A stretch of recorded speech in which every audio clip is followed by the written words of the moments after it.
छौरिया गे गई याद अब चलो दिन रात गे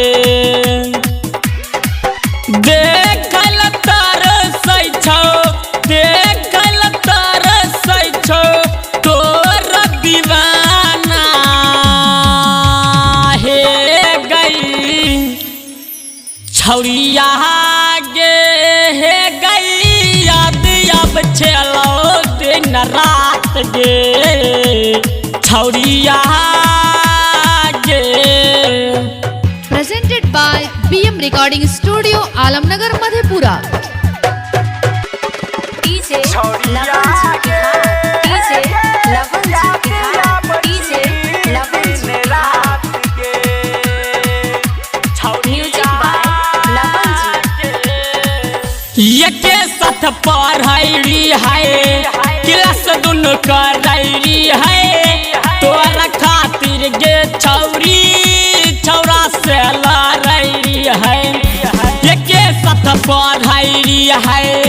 क्लास दुनु करैली है तोरा खातिर गे छौरी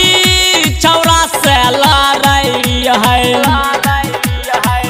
हमरे पैसा से छौरे कर रही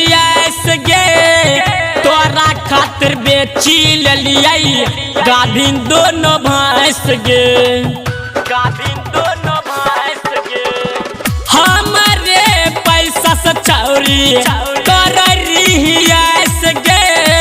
तोरा खातिर बेची लिये गाभिन दोनों भैंस गे तोरा खातिर बेची लिये गाभिन दोनों भैंस गे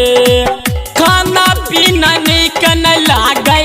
खाना पीना निक न लागे सोहाबन के रोज बात गे हे गई छौरिया गे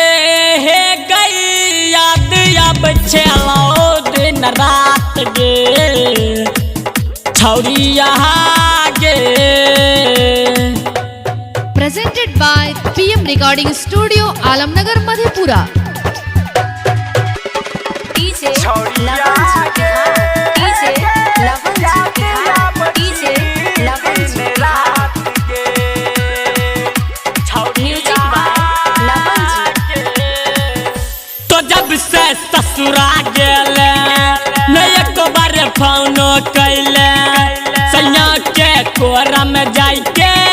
यरवा के भूल गेले तो जब से ससुरा गेले न एक बार फोन कैले सैया के कोरा में जाके यरवा के भूल गेले